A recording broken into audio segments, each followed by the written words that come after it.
안녕하세요. 토요미스테리 디바제시카입니다. 지진이나 해일 같은 자연재해가 유독 많이 발생하는 일본에서는 마을마다 자치 소방단이 존재합니다. 이게 좀 우리한텐 생소한 개념인데 일반적인 전업 소방관이 아니라 이들은 평소 각자 생업을 가지고 살아가다가 마을에 무슨 일이 벌어지면 바로 구호 업무에 뛰어드는 그런 주민끼리의 조직인 거죠. 워낙 동네 지리도 잘 알고 주민이 어디 사는지 정보가 빠삭해서 위급 상황이 발생했을 시 큰 도움이 될 수 있을 텐데요. 보통 이 자치소방단의 구성원은 주로 마을의 건장한 청년층입니다. 내 마을, 내 지역은 내가 지킬 겁니다. 이런 사명감으로 똘똘 뭉쳐있는 지역 영웅들인 거죠. 지난 2023년입니다.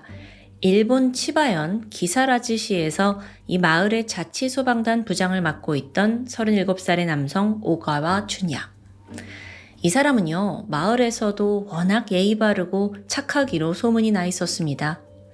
특히나 성실하게 어떤 일을 줘도 다 잘해내는 덕에 마을의 회계 관리까지 맡고 있었죠. 그야말로 사람들의 신임이 대단했는데요.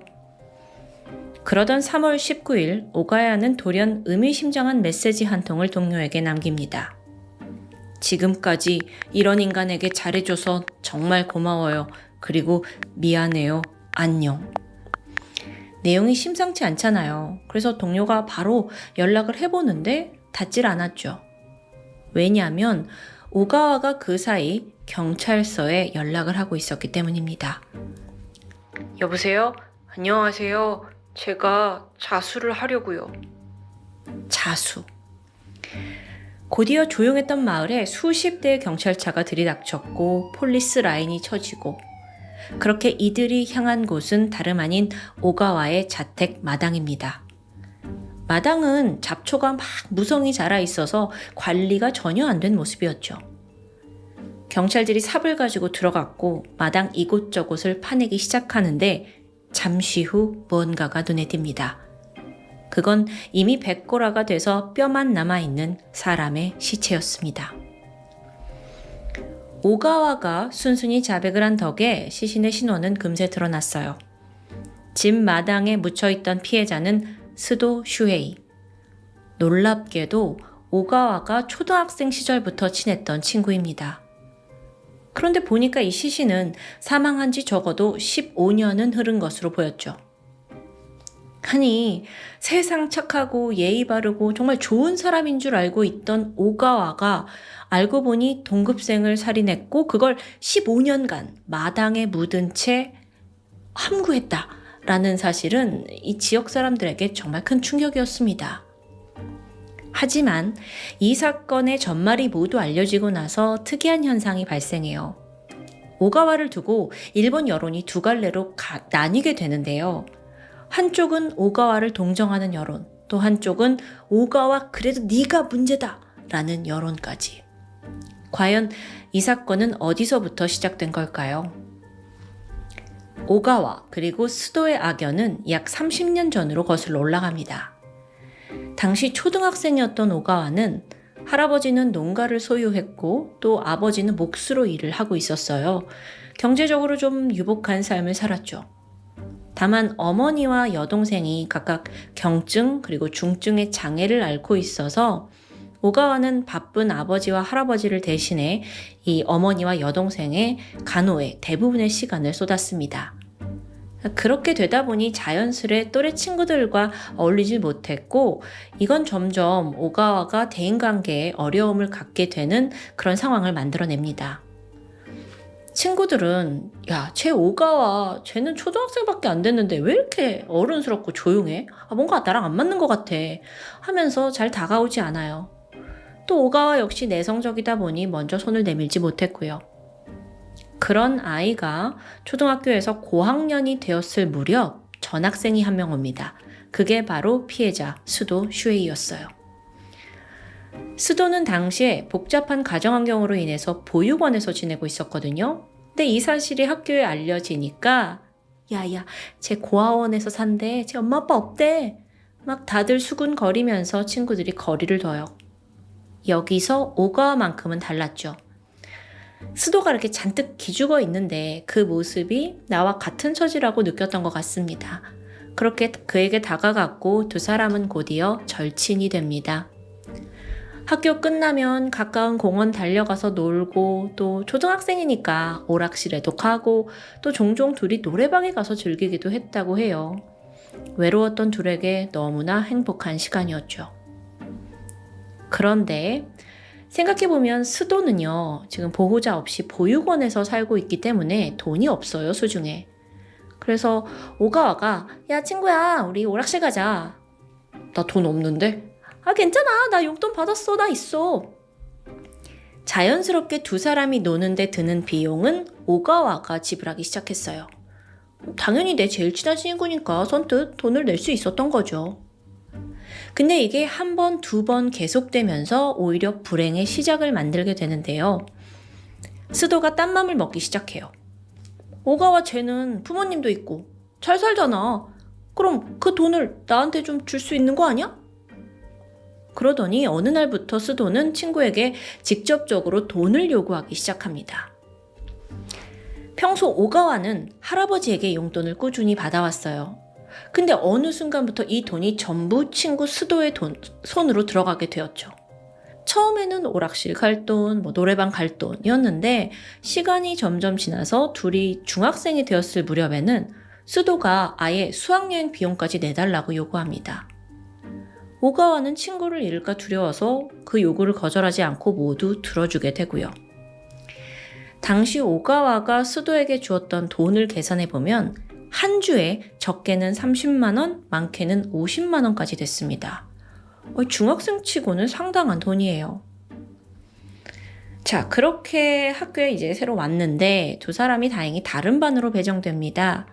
근데 그 사이 스도는 중학교에서 새로운 친구들을 막 사귀었죠? 반면 오가와는 내성적인 아이라 그러지 못하고 또다시 외톨이가 됩니다. 근데 또 성격 탓에 얘를 놀리고 괴롭히는 애들도 생겨나거든요. 더 악질적인 게 스도 역시 이짐에 가담하더니 오가와를 놀리고 괴롭혀요. 근데 또 그러면서도 뒤로 가서는 돈 좀 달라고 요구하고요. 이때 오가와는 이렇게 생각합니다. 내가 돈을 주지 않으면 나는 친구로서 가치가 없을 거야. 그나마 스도가 나랑 놀아주지 않을 거야. 스도한테 계속 돈이 나가죠. 근데 이게 또 주변 애들이 알게 됐어요. 그러니까 다른 친구들도 와서 얘 돈을 뺏어갑니다. 근데 오가와는 이렇게라도 친구 관계를 이어가고 싶었던 거예요. 다행히 이 비정상적인 관계는 오래 가지 않았죠. 스도가 중학교를 졸업하고 나서 마을을 떠나게 된 거예요. 오가와는 아쉬움도 있었지만 한편으론 좀 후련한 마음으로 고등학교에 입학합니다. 그러던 어느 날, 친구야, 잘 지냈지? 돌연 스도가 마을로 돌아오면서 악몽이 다시 시작됩니다. 사실 그는 고등학교를 가는 대신에 초밥 장인의 제자가 돼서 돈을 벌겠다라며 떠난 거거든요.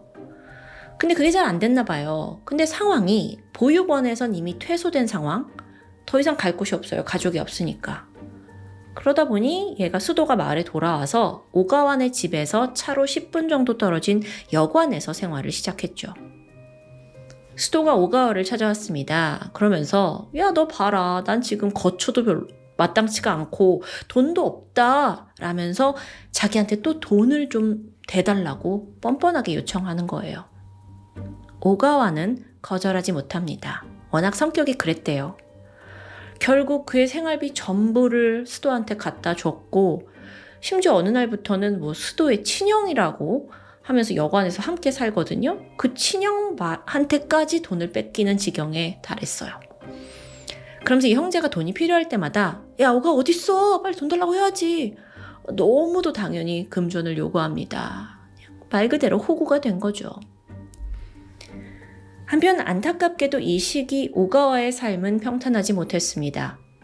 아버지가 알코올 중독으로 일을 그만뒀고 또 이로 인해 오가와도 고등학교를 자퇴하고 가족 부양에 매진했어요. 이런 와중에 돈은 또 스도한테까지 갖다 주려니까 스트레스가 상당하죠. 하지만 그는 이런 상황을 그 누구에게도 털어놓지 못했습니다. 그러던 중이에요. 오가와의 할아버지가 통장을 정리하는 과정에서 수상한 내역들을 발견해요. 거액의 돈이 몇 번에 걸쳐 빠져나갔더라고요. 할아버지가 당장 손자를 추궁했고 마침내 스도의 존재를 알게 됩니다. 분노한 할아버지는 그런 놈은 친구할 필요가 없다면서 강제로 오가와와 스도의 관계를 끊어놓게 됩니다. 그러니까 손주한테 연락을 더 이상 하지 못하도록 이 스도한테도 막 으름장을 둔 거죠. 그렇게 두 사람의 연이 끊어지는가 했어요. 이후 오가와의 삶에 가장 큰 짐이었던 아버지, 또 장애를 갖고 있던 여동생이 결국 보호시설에 입원을 합니다. 자, 그렇게 삶에 큰 변화가 있어요. 그러면서 이제 집에는 오가와, 할아버지, 그리고 어머니 세 사람만 남게 됐죠. 그렇게 점점 안정을 찾는 듯 했는데요. 어느덧 오가와가 21살이 된 2007년의 어느 날 불청객이 또 등장합니다. 스도예요. 갑작스럽게 찾아와서는 친구야, 나 하룻밤만 좀 재워줘 이러는 거예요. 근데 하필이면 이때 오가와의 할아버지가 지병으로 병원에 입원한 상태였어요. 그러니까 스도가 집에 와도 무서운 사람, 나무랄 사람이 아무도 없는 거죠. 결국 오가와는 또 부탁을 거절하지 못하고 스도를 재워주게 됩니다. 질긴 악연이 또 시작된 거예요. 그리고 이번엔 무슨 기생충처럼 집으로 들어온 거고요. 게다가 스도는 또 돈을 요구합니다. 금액이 일주일에 적게는 50만 원, 많게는 100만 원까지 갔어요. 근데 오가와는 할아버지가 입원하시면서 자기가 이제 이 집의 가장이 됐거든요. 그래서 가족 계좌를 관리하고 있었는데 수중에 돈이 있긴 해요. 근데 가족의 생활비예요. 이걸 스도가 알게 돼서 야, 너 돈 많네. 더 많은 돈을 요구한 거죠. 오가와는 또 거절하지 못합니다. 아니 지금 악몽의 곤래가 몇 년간 계속되고 있어요. 근데 생각해보세요. 이렇게 집에까지 지금 쳐들어와가지고 돈을 다 가져가면 금세 돈이 떨어질 거예요. 근데 스도는 막무가내였고 돈이 이렇게 떨어지면 어떨까요? 엄마까지 부양할 수 없는 상황에 다다를 텐데요. 실제로 오가와네도 경제적으로 좋지 않아서 그 당시 공과금을 제때 내지 못하고 있던 상황입니다. 이렇다 보니 견디다 못한 오가와가 처음으로 용기를 내서 스도에게 말해요. 친구야, 나 이제 더 이상은 돈을 못 줄 것 같아. 거절한 겁니다. 그리고 이날 스도는 오가와를 무참히 폭행했습니다. 스도는요, 키가 180cm에 몸무게가 100kg에 육박하는 굉장히 건장한 청년이었습니다. 상대적으로 오가와는 왜소했기 때문에 폭력을 막아낼 수 없어요. 어쩌면 이런 덩치 차이 때문에 계속 또 스도의 협박에 끌려간 게 아닌가라는 생각도 들어요. 그날 친구한테 폭행을 당한 오가와는 절망에 빠졌어요. 그리고 내가 더 이상 벗어날 수 없을 거다 하면서 극단적인 생각까지 하게 됐죠. 그러면서 내가 만약 사라지면 스도가 지금 우리 집에 있는데 남은 가족들까지 괴롭히는 거 아니야? 라는 두려움이 몰려왔습니다. 끝내 오가와는 내가 그를 처리해야 한다라는 결론에 도달해요. 근데 이 사람이 워낙 소극적인 편이거든요. 그래서 뭐 뾰족한 수가 떠오르진 않았죠. 결국 그렇게 민기적 하면서 1년이 지나갑니다. 때는 2008년 8월 15일. 스도가 해맑은 얼굴로 집에 들어와서 오가와에게 말합니다. 야야, 오늘 연금 들어온 날이지? 돈 뽑으러 가자. 오가와의 가족은 할아버지 연금으로 간신히 생활을 해오고 있었습니다. 그냥 유지만 하고 있어요. 근데 스도는 여전히 이 집에 불붙어 있고요. 그러면서 스도는 그 할아버지 연금이 이 가족의 유일한 수입이라는 것도 파악해버린 겁니다. 오가와는 할아버지 연금까지 이제 건드리려고 하네? 그럼 어쩌지?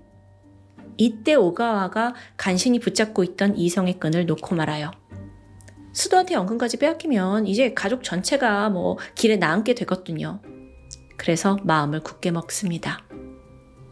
그날 오후 스도는 현관에서 누군가와 통화를 하고 있었어요. 오가와를 기다리면서요. 이제 곧 함께 은행에 가야 할 시간이 다가오고 있었는데 오가와가 천천히 스도의 뒤로 다가가는데 이때 손에는 쇠로 된 이 쥐렛대가 달려 있었죠. 그는 한참을 망설이다가 스도가 뒤돌아보기 직전 바로 그걸로 그의 뒤통수를 내리칩니다. 스도가 거구인데도 불구하고 제대로 공격이 당했는지 바로 쓰러져 버렸고요. 이후 오가와는 그의 머리를 몇 차례 더 내리쳤어요. 마침내 스도는 미동도 없이 쓰러집니다. 이후 오가와는 미리 준비한 파란색 방수포로 스도의 몸을 둘둘 감쌌습니다. 마당으로 가서 흙을 팠고 거기에 스도를 묻게 된 거죠. 그렇게 지난 몇 년을 괴롭히던 친구 스도가 사라져버렸고 이제 오가와는 자유를 느낍니다. 하지만 그 자유로움과 후련함도 잠시예요. 이날 이후 오가와는 내가 살인을 저질렀다. 내가 살인마다 라는 죄책감, 그리고 또 그 시신이 여전히 우리 집 마당에 묻혀 있다는 그 사실 때문에 하루하루 괴로워했습니다. 평범하게 삶을 사는 게 불가능했고요. 그는 그 누구도 만나지 않은 채 그냥 그대로 집에 틀어박히게 돼요. 사실 굉장히 두려웠을 거예요. 왜냐하면 혹시라도 누가 수도가 사라진 걸 알고 막 경찰들이 들이닥쳐서 우리 집 마당을 파내면 모든 게 다 발각될 텐데 막 이런 마음이에요. 근데 이게 불행인지 다행인지 몇 달이 지나도 수도를 찾는 사람이 아무도 없었습니다. 앞서 말한 대로 수도에겐 친형이 있긴 해요. 근데 워낙 끈끈한 사이가 아니라서인지 연락이 없어요. 그렇게 한 해, 두 해, 10년이 지나더니 결국 15년이라는 시간이 훌쩍 지나갑니다. 오가와의 범죄가 완벽하게 묻히게 된 거죠. 한편 지난 15년 사이 오가와에게는 큰 변화가 있었습니다. 처음에는 너무 두려웠고 또 죄책감에 집 밖을 나가지 못하던 사람이 그래도 사람은 착했으니까 주변 사람들 덕분에 마을 소방단에 참여를 했고 거기에서 또 부장으로 뽑히게 된 거예요. 이건 주민들이 직접 그를 뽑아줬다고 해요. 아유, 저 사람 워낙 성실해 하면서요. 오가와가 처음에는 역시나 거절하지 못한 성격이다 보니까 어쩔 수 없이 했는데 하다 보니까 자기가 점점 평판도 좋아지고 또 그게 어느덧 돈을 관리하는 회계까지 자리를 꿰차게 된 거죠. 그런데 여기서 오가와의 심리를 뒤흔들게 되는 계기가 의외의 곳에서 발생합니다. 바로 돈이었어요. 오가와가 별다른 직업 없이 여전히 연금, 가족연금으로 생활을 하고 있었거든요. 이게 넉넉진 않았죠. 겨우 입에 풀칠만 했으니까요. 그러던 중 마을의 회계를 맡아보니까 이런저런 공금이 자기한테 입금이 됩니다. 처음에는 조금만 쓰고 다시 채워 넣어야지 했지만 그게 말처럼 쉽지 않았죠. 가족하고 맛있는 음식도 먹고 옷도 사고 게임기도 하나 사고 그렇게 총 15번에 걸쳐서 450만 원의 돈을 출금하게 돼요. 또 생활비 외에 빠친코에도 손을 댔대요. 횡령은 계속되었죠. 자, 그러면 이제 발각되는 건 시간 문제예요. 이 사람한테 이게 준 돈은 아니니까요. 그렇다고 450만 원을 채울 능력도 전혀 없는데 이제 어떻게 해야 되지 막 불안에 시달리던 그가 결국엔 자치회장한테 가서 이 사실을 털어놓게 됩니다. 근데 다행히도 회장이 그래, 네가 지금 공공하니까 그럴 수 있다. 대신에 총회에 가서 솔직하게 네가 횡령한 사실을 밝히고 사과를 해라 라고 권유를 하게 됩니다. 어른답게 행동한 거예요. 근데 이게 오가와에게 또다시 고민거리가 돼요. 횡령은 그렇게 밝혀진 텐데 만약 이걸로 내가 경찰 조사를 받으면 그럼 경찰이 우리 집에 들이닥칠 텐데 그러면 마당에 있는 시신을 발견하면 이렇게 생각이 꼬리가 꼬리를 무는 겁니다. 이게 사람이 죄를 한번 지어놓으니까 계속 행기는 거죠. 자치회 총회 날짜는 점점 다가왔어요. 오가와는 심리적으로 궁지에 몰립니다. 그러다 마침 총회 당일 아침에 강한 압박을 더 이상 견디지 못하고 직접 경찰에 전화해서 범행을 스스로 자수하게 되는데요. 만일 그 자백이 아니었더라면 15년 전에 발생한 스도 사건은 영원히 마당에 묻혀 있었겠죠. 이후 살인사건에 대한 수사가 진행됐어요. 그러면서 그동안 오가와가 이 수도에게 건네준 돈이 약 1억 원가량이 된다라는 게 밝혀집니다. 꽤 많은 금액이긴 해요. 또 동시에 사체 부검을 해봤더니 이 스도의 전신에서 골절의 흔적이 역력해요. 즉 범행 당시 오가와가 그동안 품고 있던 그 5만 가지 분노를 스도에게 폭력으로 풀었다 터뜨렸다라고 짐작할 수 있는 부분이었습니다. 2023년 12월 18일 재판. 오가와는 살인을 자백한 이유에 대해서 이렇게 말했습니다. 제가 15년 동안 숨겨왔어요. 근데 언젠가는 말해야 한다는 마음이 계속 있긴 했는데 지금 말하지 않으면 평생 말할 수 없을 것 같았습니다. 뭔가 무거운 죄책감이 있었다라고 얘기하는 듯 하죠.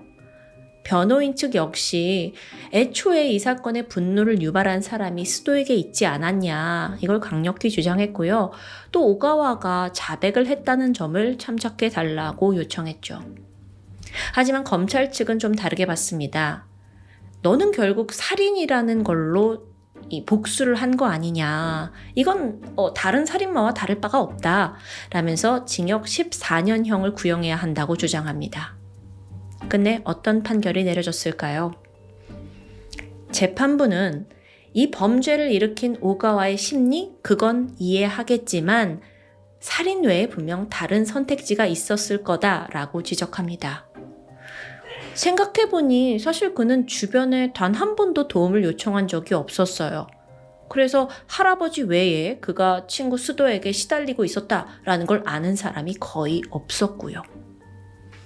게다가 이미 15년이나 지나서 자백을 한 것도 이게 뭐 진정한 반성이나 죄책감이 아니라 그저 마을 총회 앞두고 자기 죄가 밝혀질까봐 두려워서 결국 자수를 택한 게 아니냐라고 판단이 됩니다. 따라서 그에게는 최종적으로 징역 13년형이 선고되었죠. 마지막으로 재판부는 이런 말을 남겼습니다. 생전 가해자에게 돈을 요구했던 피해자 스도에게도 문제는 있습니다. 하지만 죽인다고 해결되는 것은 없습니다. 이 사건이 알려지면서 일본 네티즌들 사이에서도 의견이 갈리게 돼요. 저렇게 오랜 시간 친구 가스라이팅에 시달렸고 또 금전적으로 착취당했고 그 분노를 충분히 이해하고 나 같아도 그랬겠다라는 사람이 있는 반면 그래도 살인이 아닌 다른 방법을 찾았어야 한다라는 의견이 있습니다. 오가와는요, 지금껏 제대로 거절을 해본 적이 없는 사람입니다. 물론 과거 한 차례 거절을 했다가 친구에게 폭행을 당한 그 처참한 트라우마는 이해합니다. 하지만 진정 가족을 지키고 싶었더라면 살인이 아닌 다른 용기를 냈어야 하지 않을까요? 우정을 돈으로 살 수 있을 거라 믿었던 어린 시절의 오가와, 그리고 그 마음을 악용한 스도. 그야말로 애초부터 만나지 말았어야 할 지독한 악연이 빚어낸 씁쓸한 사건이었습니다. 지금까지 토요미스테리 디바제시카입니다. 안녕하세요. 토요미스테리 디바제시카입니다. 인도네시아 자카르타 한복판에 있는 대형 쇼핑몰 그랜드 인도네시아. 이곳에 위치한 고급 카페 올리비아에 2명의 젊은 여성이 들어갑니다. 카페엔 미리 도착해서 이들을 기다리고 있던 또 다른 여성이 있었죠. 세 사람은 서로를 가볍게 껴안았고 반갑게 인사를 나눴습니다. 이후 자리에 앉아 즐거운 대화를 하려던 찰나 무리 중 한 명이 대수롭지 않게 테이블에 놓인 커피를 한 모금 마시게 되는데 이내 고개를 갸웃거렸죠. 그리고 즉각 열이 오르는 듯 그녀는 얼굴에 부채질을 하면서 굉장히 불편해 보였습니다. 친구들이 괜찮냐고 물어보던 중 갑자기 그녀의 고개가 뒤로 넘어갔고 완전히 의식을 잃고 맙니다. 바로 경련을 일으켰고요. 입에서는 거품이 흘러나왔죠. 이건 커피를 마신 지 단 2분 만의 일이었습니다. 옆에 있던 친구는 당황했고 이내 카페 직원과 매니저가 달려왔습니다. 그날의 한바탕의 설화는 CCTV에 다행히 고스란히 포착되어 있는데요. 이후 그 여성은 급히 병원으로 옮겨졌지만 결국 얼마 버티지 못했고 숨을 거두고 말았습니다. 2016년 1월 6일 오후 5시 대형 쇼핑몰 카페에서 벌어진 너무도 급작스러운 죽음. 그리고 이 죽음엔 믿기 힘든 계략이 숨겨져 있었습니다. 숨진 여성은 27살 미르나 살리힌. 88년생인 그녀는 크게 성공한 아버지 덕분에 유복한 어린 시절을 보냈습니다. 디자이너를 꿈꾸다가 호주 시드니로 유학을 갔고요. 명문 디자인 스쿨로 꼽히는 빌리블루 컬리지에 입학했죠. 그리고 이곳에서 자신과 같은 꿈을 꾸는 친구들을 사귀게 되는데요. 그 중에는 제시카 웡소라는 인물도 있었습니다. 두 사람은 동갑내기인데다가 제시카 역시 인도네시아 부유층 자제였기 때문에 둘은 금세 가까워집니다. 서로의 고민을 나누면서 이 외로운 유학 생활을 함께 헤쳐나간 두 친구. 시간이 흘러 2011년. 어느덧 둘은 대학을 졸업했고요. 각자의 길을 떠나게 되죠. 이때 미르나는 다시 인도네시아로 돌아가는 걸 선택했고 제시카는 호주에 남아서 전공을 살리고 그래픽 디자이너로 일하며 영주권까지 취득하게 됩니다. 이후 3년이 지난 2014년 미르나가 휴가차 호주를 다시 방문하게 돼요. 그리고 이때 오래간만에 친구 제시카를 만나게 되죠. 그런데 제시카가 고민을 털어놓습니다. 당시 그녀에게 패트릭이라는 호주인 남자친구가 있는데 그가 굉장히 폭력적인 성향을 보이는 데다가 경제적인 능력도 부족하고 심지어 마약에 손을 댄다는 이야기였습니다. 미르나는 친구 제시카를 걱정하면서 당장 패트릭과 헤어지라고 단호하게 말했죠. 사실 평소에도 미르나는 좀 솔직한 성격으로 거침없이 조언을 하는 경향이 있었다고 해요. 그런데 정작 제시카는 이 조언에 언짢아하는 것 같았습니다. 그래서 불쾌한 표정을 짓더니 아무 대답도 하지 않았고요. 끝내 미르나를 혼자 남겨두고 식당을 떠나버렸죠. 이날을 계기로 미르나와 제시카의 관계는 틀어지기 시작했습니다. 2015년 멀어진 관계만큼이나 둘의 상황마저도 달라지기 시작했는데 호주에 남아있던 제시카는 심한 우울증을 겪으면서 그게 자살 시도로까지 이어졌고요. 5번이나 병원 신세를 지게 됐죠. 뿐만 아니라 만취 상태로 차를 몰다가 교통사고를 내는 바람에 경찰에 체포되고 또 남자친구와도 이별합니다. 전 남자친구 패트릭은 제시카의 불안정한 정신 상태를 우려해서 아예 접근 금지 명령을 신청했을 정도입니다. 하지만 반면에 미르나의 삶은 평탄하게 흘러갔습니다. 11월에는 오랜 기간 사귀어온 남자친구와 발리에서 성대한 결혼식을 올리게 되죠. 이때 이 결혼식에 미르나는 유학 때 만났던 친구들을 모두 초대했지만 단 한 명, 제시카는 제외했습니다. 사실 이미 주변 친구들을 통해서 제시카가 그렇게 좋은 상황이 아니다 라는 것도 알고 있었고 또 그렇게 그녀가 힘들게 무너져 가는데 나는 결혼도 하고 잘 산다 라고 느껴지면 괜한 질투와 미움을 불러올 수 있다고 판단했기 때문입니다. 물론 사이도 어색했고요. 그렇게 결혼식을 끝낸 지 한 달 후인 2015년 12월 시드니에 살고 있던 제시카가 호주 생활을 잠시 정리하고 인도네시아에 돌아옵니다. 근데 이때 의외의 행동을 보이는데요. 곧장 미르나에게 연락을 하더니 야, 결혼도 축하할 겸 우리 오랜만에 얼굴 좀 보자 라고 먼저 제안을 하는 겁니다. 하지만 미르나로서는 제시카와 단둘이 만나는 게 껄끄러웠어요. 그래서 결국 또 다른 동창인 한이와 함께 셋이서 만나자라고 약속을 잡게 됩니다. 문제의 2016년 1월 6일 오후 3시 30분입니다. 이때는 약속 시간보다 무려 1시간 반이나 앞선 시각이었죠. 카페에 먼저 모습을 드러낸 건 제시카였습니다. 그녀는 뭔가를 찾는 것처럼 카페를 한 바퀴 둘러보더니 이내 밖으로 사라졌죠. 그리고 4시 15분 제시카가 또다시 카페의 모습을 드러냈는데 이때는 쇼핑백 3개를 들고 있었고요. 그 안에는 작은 핸드워시가 들어있었죠. 이후 그녀는 미르나와 하니에게 문자를 한 통 남깁니다. 얘들아, 내가 일찍 도착했으니까 미리 커피를 시켜둘게. 잠시 후인 4시 24분 제시카가 주문한 커피 3잔이 나왔는데 그녀는 테이블 위로 쇼핑백 3개 또한 일렬로 올려둡니다. 근데 이것 때문에 CCTV에 제시카의 모습이 쇼핑백에 가려져서 보이지 않게 되죠.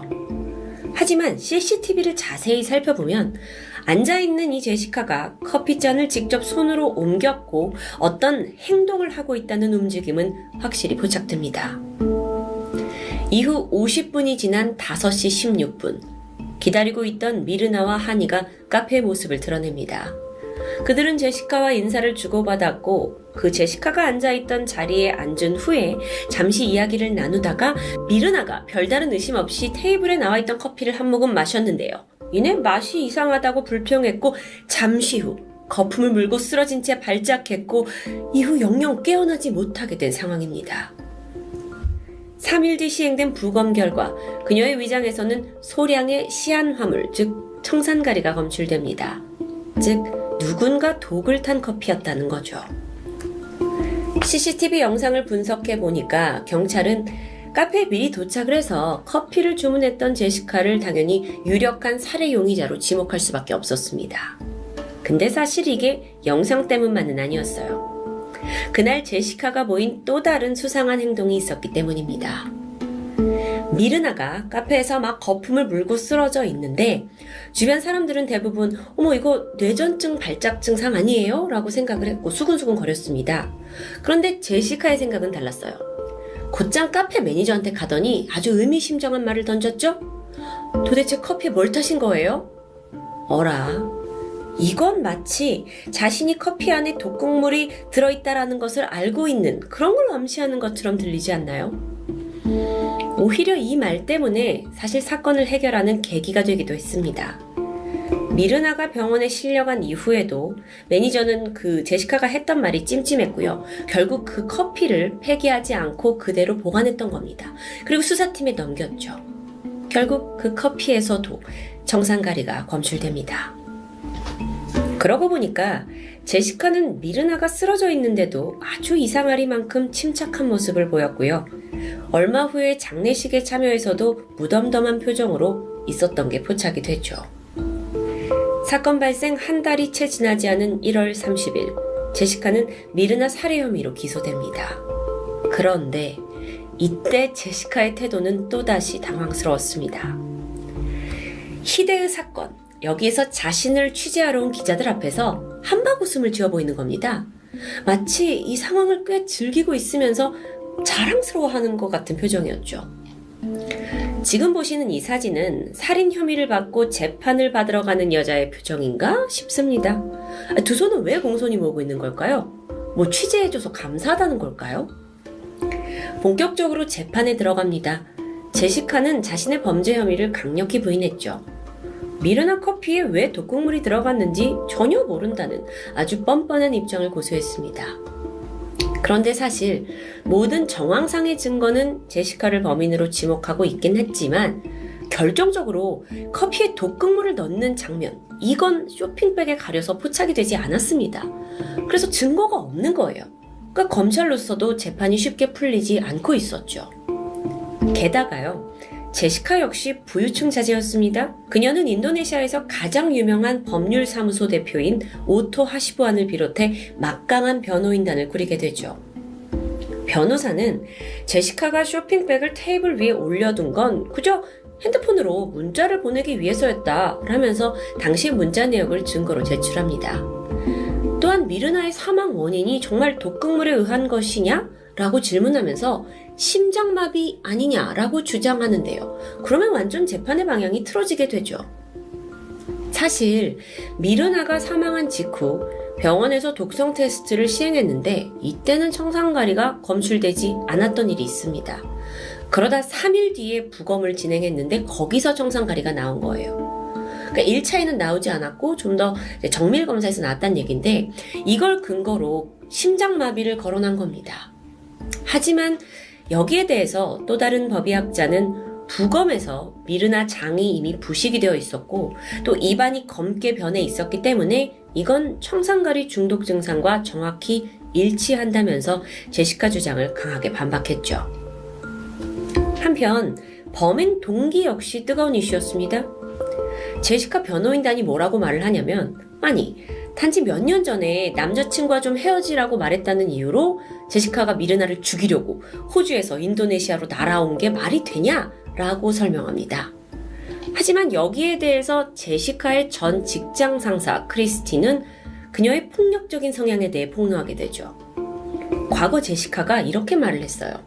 저는요, 누군가를 죽일 수 있는 방법을 알고 있고요. 약을 쓴다면 그것에 대한 적절한 복용량까지 잘 알고 있어요. 그러니까 살인을 암시했다라는 걸 확인시켜 준 거죠. 또한 그녀가 마치 두 개의 자아를 가진 이중적인 모습을 가지고 있다라고 고백을 하게 되는데요. 그러니까 내가 필요하거나 또는 도움을 받을 때는 되게 천사 같은 미소를 보이다가도 일이 뜻대로 되지 않으면 곧장 불같이 화를 내는 이중적인 성향까지.